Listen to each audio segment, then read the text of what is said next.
అదేవిధంగా వాళ్ళు కూడా వదిలే బియ్యం కూడా సావారు కూడా ఏవయ్యా నువ్వు ఇక్కడ జయలక్ష్మి కోఆపరేటివ్ సొసైటీ బ్యాంక్ ఉంది,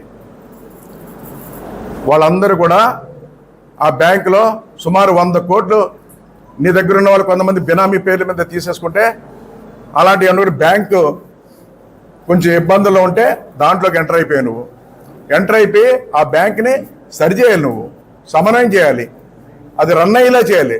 కానీ నువ్వు ఏం చేసావయ్యా? జయలక్ష్మి బ్యాంకుల ఆస్తులన్నీ కూడా బినామీ పేర్లు రిజిస్ట్రేషన్ చేయించుకున్నావు లేదా? అది కూడా నేను బయట పెట్టాను కదా. కాకినాడలో రిజిస్ట్రేషన్ చేయకుండా కొత్తపేటలో రిజిస్ట్రేషన్ చేయించావు కదా, అది బయట పెట్టాను, చూపించాను, ఆధారాలతో చూపించాను. ఆ జయలక్ష్మి బ్యాంకుల బాధ్యతలందరినీ నువ్వేనాడు పట్టించుకోలేదు, వాళ్ళకి అండగా నిలిచాం మేము. ఈరోజు విశాఖపట్నం నుంచి ఇవన్నీ చూసుకుంటే 26,000 మంది కుటుంబాలు డిపాజిటర్స్ ఉన్నారు. చాలామంది చనిపోయారు, అందులో డబ్బులు డిపాజిట్లు ఉన్నాయి, డబ్బులన్నీ కూడా వెనక్కి రాకపోతే ఈరోజు బ్యాంకు పెట్టుకుని చనిపోయారు, వైద్య ఖర్చులు డబ్బులు లేక చనిపోయారు, ఎంతో మంది చనిపోయారని ఫోటోలతో సహా చూపించాం కలెక్టర్ ఆఫీస్ తీసుకొచ్చి మీ మీడియా ద్వారా. అయినా ఎప్పుడైనా స్పందించావా దాని మీద? నువ్వు ఎంతో మంది ఏడుస్తున్నారు, కుటుంబాలు రోడ్డును పడిపోయారు.